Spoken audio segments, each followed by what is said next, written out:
Herói? Onde? Parece que parte da imprensa vira-lata brasileira está obcecada em transformar o general Freire Gomes no grande herói que evitou que o Brasil caísse em mais uma ditadura sobre Bolsonaro. Menos, né, gente? Muito menos. Qualquer um que saiba ligar Lé com Cré, diferente daqueles bobos que andavam ao lado do Bolsonaro, sabe que essa quartelada não tinha a menor chance de dar certo, incluindo o próprio Bolsonaro, que na hora que viu que perdeu o controle da presepada, deu um jeito de sair correndo do Brasil, falsificou até atestado de vacina, passou a mão em joias e fugiu para os Estados Unidos para não arder pro lado dele. E tem gente acreditando que foi esse sujeito aqui que impediu um golpe. Não tinha chance nenhuma de golpe prosperar e ele sabia disso, e qualquer um sabe disso, porque para ter golpe precisa de uma série de condições. São anos criando as condições para que um golpe possa ser estabelecido. Não é uma coisa do dia para a noite, do tipo, achei que ia ganhar, perdi, agora vou tentar virar no tapetão. Não é desse jeito, já não era em 64, imagina agora. Para dar-se um golpe de Estado, por exemplo, precisaria de anos de trabalhar a cabeça das pessoas e ter um grupo, um contingente muito grande de pessoas na rua defendendo que houvesse uma virada de mesa, coisa que não foi dada. Teve meia dúzia de retardados que foram fechar estradas, outra meia dúzia de doentes mentais, gente perturbada em porta de quartel, mas o povo, mesmo o povo que votou no Bolsonaro, passava ali em frente e falava, vai trabalhar, rapaz. Passou a eleição, acorda para a vida. Ou seja, essa condição não estava dada. Outra condição que não estava dada e é essencial para um golpe prosperar é que as elites locais apoiem o golpe. Sem a galera da grana apoiando um golpe, não tem chance nenhuma disso dar certo. E lembrem-se que durante o período da pré-eleitoral, os ricos assinaram até manifesto deixando o Bolsonaro, os banqueiros, os grandes empresários, tirando aquela meia dúzia de papagaio da van e outros, a maioria pulou fora do Bolsonaro porque sacou que estava perdendo dinheiro e sabe muito bem que com o Lula, como está acontecendo e todos estamos vendo, esses caras ganham muito mais dinheiro de maneira muito mais segura, mais tranquila, mais estável. Coisa que com o Bolsonaro será sempre tudo muito tumultuado e ninguém quer viver num clima de instabilidade. E terceiro, porque não tinha nenhuma condição externa para apoiar golpe. Os Estados Unidos foram os primeiros a dar os parabéns para o presidente Lula pela vitória e não iam embarcar nessa aventura golpista. Mesma coisa com a Europa, a Rússia, China que o Bolsonaro vivia caçando confusão, ou seja, ia se apoiar onde para sustentar um golpe. Então o sujeito, esperto que é, não ia querer sacrificar décadas de mordomia, o status de ser general, a vida garantida dele, dos próprios filhos, da mulher, que vão herdar um monte de mordomias, que são essas mamatas que tem nas Forças Armadas. Para quê? Para embarcar numa aventura que ia dar errado e ele ia terminar numa cadeia? Você acha mesmo que o cara ia fazer isso no fim da vida? Agora, achar que o cara fez porque é um defensor da pátria ou porque é um cara que coloca a pátria em primeiro lugar, é só não entender o perfil do sujeito. É um sujeito que, por exemplo, deu chilique e pediu para ser demitido antes de vencer o prazo porque não se aceitava bater continência para o presidente Lula, ou seja,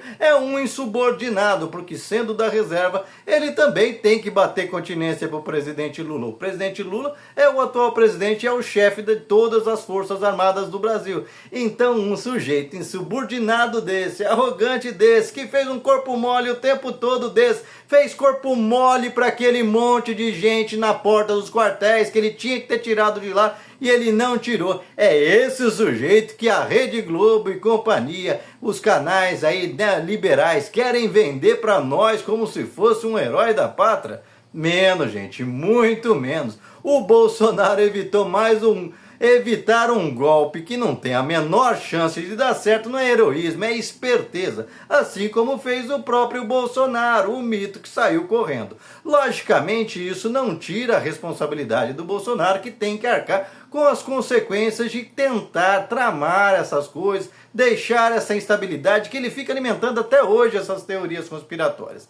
Isso é totalmente errado e equivocado. Agora é importante lembrar que a gente está num modelo judiciário onde fica cada vez mais evidente que a vida do cidadão vale menos do que os interesses em manter o sistema funcionando, porque as irresponsabilidades de Bolsonaro e seu séquito levaram 700 mil brasileiros à morte. É mais, por exemplo, do que gente que morreu na Segunda Guerra Mundial sob a mão do Mussolini, o número 2 lá, atrás do bigodinho. Pois é, ele matou mais gente com essa doença que o Mussolini. Pelo menos 500 mil de brasileiros podia estar vivo. E por quê? Porque ele de má fé induzia as pessoas a saírem, se contaminarem, desprotegidas, levar a doença para casa e matar idosos, por exemplo, para resolver equilíbrios do plano previdenciário do Brasil, para ser superavitário. Você não vê quanto bolsonarista idiota falando, olha, com o Bolsonaro as estatais eram superavitárias, a previdência superavitária, matando gente, oferecendo-se, vendendo o patrimônio público a preço de banana, aí é fácil, né? Pois é, gente, quanto a isso, esse cara tem que ser julgado, porque isso é um crime contra a humanidade inteira que esse cara cometeu e a gente está deixando passar reto. Sobre essas tentativas tabajaras de golpe, tem que ser jogado também pela indução que ele faz para pegar pessoas mentalmente perturbadas, igual aquele sujeito lá, o velho homem-bomba, que está até agora se explodindo, como um outro que anteriormente ateou fogo no próprio corpo para ver se o Alexandre de Moraes pegava fogo. E assim ele vem fazendo há muito tempo. Então esse sujeito precisa ser parado, porque ele é um elemento que estimula o desequilíbrio mental de uma parte da população e ele não para. Para defender seus próprios interesses, ele empurra qualquer um na fogueira. E a gente viu aí, tem mais de 200 presos aí, puxando mais de 200 anos, que são pessoas desequilibradas, fracassadas e que vão se ferrar um bom tempo na vida porque foram induzidas pelas conversas falsas do Bolsonaro e ele precisa ser responsabilizado por isso. Mas vim com essa conversa que esse sujeito aqui é um grande herói que evitou de modo discreto que nós caíssemos numa ditadura? Menos, né, gente? Se o Bolsonaro quisesse mesmo dar a tal da quartelada dele, ele simplesmente já tinha destituído o cara quando o cara falou não para ele. Era o que o Bolsonaro faria e não falou por quê? Já pararam para pensar? Pois é, para de cair nessa conversa fiada de gente que quer ver herói onde não existe, que quer dar medalhas para quem não merece. Boa parte, nós precisamos enfrentar um grande problema que a gente tem nas Forças Armadas, que é de lá que está nascendo as teorias conspiratórias que estão envenenando a nossa sociedade inteira. Basta ver que desses indiciados, dos 37, 27 são ex-militares, são militares da reserva. Gente que fica o dia inteiro sem fazer absolutamente nada, tramando, vivendo um Brasil paralelo. Isso é muito ruim, porque eles ganham bem para não fazer nada e aqueles, inclusive os soldados, ganham mal enquanto eles vivem bem para ficar tramando contra o Brasil, já que nós não temos inimigos externos. Graças a Deus até, porque essa gente fazendo isso, essas atrapalhadas com inimigos que não imaginários, imagina se a gente tivesse um inimigo de verdade como o Maduro da vida aí. E você, o que pensa a respeito? O que você acha dessa palhaçada da imprensa querer transformar um sujeito desse, que simplesmente tirou o corpo dele fora para não ter consequência de nada, em herói da nação? Deixa aqui seu comentário, se inscreva no canal, senta o dedo para compartilhar, não esquece de deixar seu like e vamos juntos construir a nossa nação com heróis de verdade, como você que está todo dia acordando cedo, trabalhando, ajudando esse país a crescer. E não esses militares que são heróis porque não fazem nada. Menos, né, gente?